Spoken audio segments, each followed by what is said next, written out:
Ifeanyi Okeke was not just rich, he had more money than he could ever spend in a lifetime. He owned cars, houses, private jets, and companies spread across every part of the globe, Africa, Asia, and the United States. But Ifeanyi was not only wealthy, he was kind. A true philanthropist, he gave back to society without batting an eyelid. People were always at his doorstep, asking for one thing or another. Family members, friends, extended relatives, and villagers who traveled long distances just to see him. Not once did he ever fail them. He sent dozens of young children to school on scholarships, and some he even sent abroad. His generosity knew no boundaries. His fiancée, Helena, was a very beautiful woman, classy, luxurious, and full of glamour. She was constantly traveling to Dubai, France, and Paris, and every single trip was funded by Ifeanyi. He supported everyone's lifestyle without complaint. He opened a supermarket for his sister at a bustling junction and established his brother, who constantly squandered money and always returned asking for more. Still, Ifeanyi never turned his back. His community adored him for the vocational training center he built. At the entrance of the community stood a large signboard with a bold inscription, "The man who helped his people." Ifeanyi was living a fulfilled life. But one evening, while watching the news and flipping through channels, something caught his attention. A man named Emeka Malaysia had taken his own life. Emeka was well known in the East as a philanthropist. The newscaster continued, explaining that his business ships, worth millions of naira, had sunk in the high seas. Banks came crawling to his doorstep, and debtors flooded his home like swarm ants. Emeka had called everyone he had ever helped, but they all turned their backs on him. Not a single person was willing to help. The pressure from debtors became unbearable, and Emeka Malaysia could no longer take it. He ended his life. Ifeanyi was shocked to his marrow. Emeka had reached out to many men who could have easily helped him stand on his feet again, yet none did. The story plunged Ifeanyi into deep thought. What if something like this happens to me? Will I lose everyone I have helped? Will they abandon me, regardless of everything I've done for them? For many nights, Ifeanyi lay awake, lost in thought. He knew he needed a plan, a way to truly know whether his people were genuinely for him. Then, one morning, Ifeanyi called for a family meeting. He wanted everyone present, immediate family and extended relatives alike. It was a party, much like the ones he had always thrown before. Laughter filled the air and smiles were everywhere, but this time there was something different beneath his calm exterior. He told them he had a package for them. This time he would put them to the test. He wanted to see how much they truly loved him, not through words, but through actions. For the first time, Ifeanyi would know for himself whether their loyalty was genuine and pure. That evening, the entire hall was filled with people, both young and old. His family and extended relatives, all those he had helped in one way or another, were in attendance. They came eagerly because Ifeanyi Okeke always gave cash gifts per head, regardless of age. Ifeanyi stood at the top of the staircase, looking down at the crowd gathered inside his home. His gaze swept across familiar faces, faces he had fed, clothed, educated, and lifted. Today, he thought, I will know. Today, he would find out if they would truly abandon a man who had done so much for them. Today, he would see who would stay and who would leave. His fiancée, Helena, was dressed in full glamour, as always, flawless, radiant, never caught unfresh. She sat with her friends, gisting, laughing loudly, basking in the attention that came with being the Odogwu's bride-to-be. A few minutes later, Ifeanyi began to walk down the stairs. Instantly, all attention turned to him. He stood in their midst and cleared his throat. I want to thank every one of you who came today to honor my invitation, so... He suddenly placed a hand on his chest and coughed, then cleared his throat again. So I want to use this opportunity to... He coughed again, and again. A strange silence fell over the hall. Confusion rippled through the crowd as everyone stared at him in awe. Suddenly, Ifeanyi clutched his chest tightly and collapsed to the ground. Helena screamed and ran to him. Odogwu, what is it? She cried. Someone call the doctor. Panic erupted instantly. People began running helter-skelter, voices overlapping, fear thick in the air. Within minutes, the doctor arrived and examined him. The entire hall was thrown into confusion and tension. Some people sat frozen on their chairs, tapping their feet nervously. Others stood, leaning against the walls, sweat breaking out on their brows. Helena paced back and forth, her hands trembling as her friends tried to calm her down. Tension hung heavily in the air. A few moments later, the doctor emerged from the room. He cleared his throat. "Good evening, everyone. My name is Dr. Madhu, Odogwu's family doctor." He paused, then continued solemnly, "I regret to announce that Ifeanyi Okeke, known as Odogwu, has kidney failure." A loud cry erupted instantly. The hall vibrated with shouts of, "God forbid!" Mothers cried out, "God forbid, not our son!" Fathers gasped in shock. The youths stared, stunned and speechless. After the initial shock subsided, the doctor cleared his throat again. "He is dying. We have been trying to find a donor for the past 1 year, but every attempt has failed woefully. Now his condition has worsened." The room went deathly silent. "If nothing is done," the doctor continued, "he will die within the next 2 weeks." "What?" they all shouted at once. Helena slumped against the wall, hot tears streaming freely down her face. The doctor went on, his voice steady. "Anyone who is interested in getting tested to know if they are a match should come to the hospital. I will leave the directions with the gateman." He paused briefly, then added with finality, "And remember, Odogwu has just 2 weeks to live." With that, he turned and walked away. Helena broke down completely as her friends gathered around her, trying to console her. Soon, people began disappearing, one after the other. Families, friends, loved ones, they all left. Helena later sat beside him in the bedroom, her tears falling effortlessly. "Odogwu, how can you do this to me?" she cried. "How can you keep something like this away from me? Something as big as kidney failure. I really pray you pull through because I can't deal." She stopped abruptly, stood up, and walked away.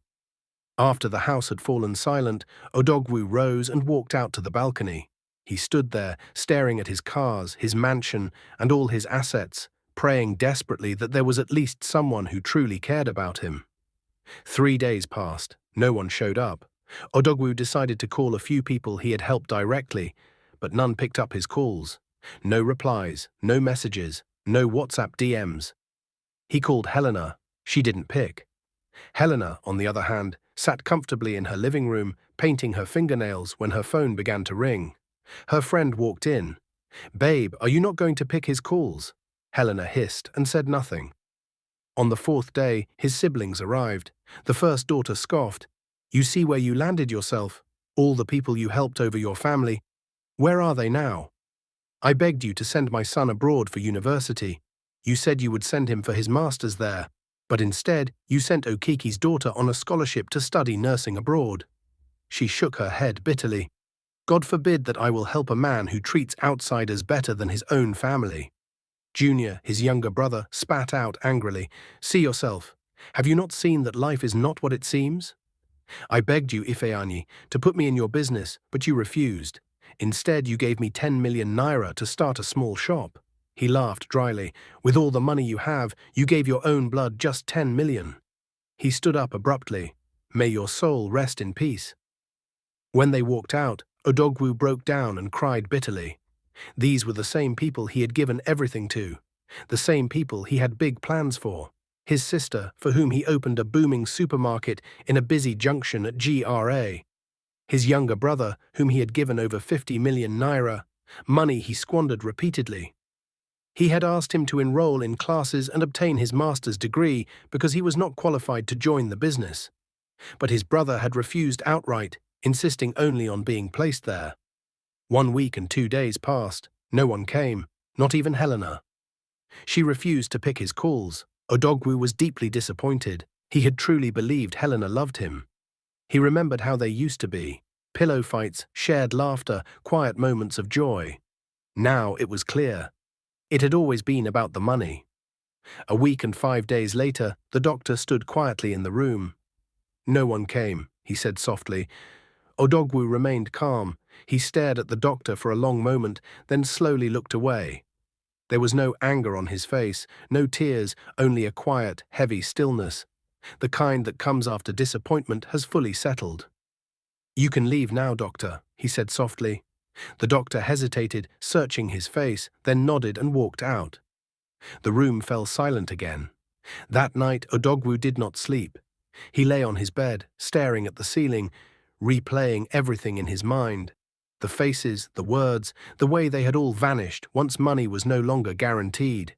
Every promise, every "God bless you," every declaration of love echoed hollowly now. He never expected such silence from people he would have given anything to. 1 week and 6 days later, the unexpected happened. Helena walked into the hospital. The doctor was visibly surprised. She walked straight into his office and sat quietly on the visitor's chair. Dark sunglasses covered her eyes, but they couldn't hide the redness and swelling beneath. Clear signs that she had been crying. "I came for the surgery," she said calmly, her voice low and steady. The doctor sighed and smiled, struggling to hide his relief. "Helena, you know it's a 50-50 situation." "I know," she replied, tears spilling freely down her cheeks. "I can't bear to lose Odogwu. I tried to ignore him because I was angry that he could keep something as serious as kidney failure from me. But I love him." The doctor sighed again, then called in a nurse to prepare her. Helena lay on the hospital bed, dressed in a light blue hospital outfit, when Odogwu walked in. Tears streamed down his face at the sight of her. She sat up immediately and reached for him. "Stop crying," she said softly. "You will survive this. I know you will." Odogwu pulled her into a tight embrace and broke down. In that moment he knew he hadn't been wrong about her. He was grateful she came. Helena gently wriggled out of the hug. "We don't have much time," she said. "The doctor said the earlier, the better." "There is no kidney failure," the doctor said suddenly, his voice cheerful. Helena froze. Confusion crossed her face as she slowly turned to Odogwu, searching his eyes. "I don't understand," she whispered. "It was a test," Odogwu said quietly. "I needed to know who truly loved me for me. I needed to know if, without money, they would still care." Helena broke into tears. "How could you do that?" she cried. "Do you know how scared I was?"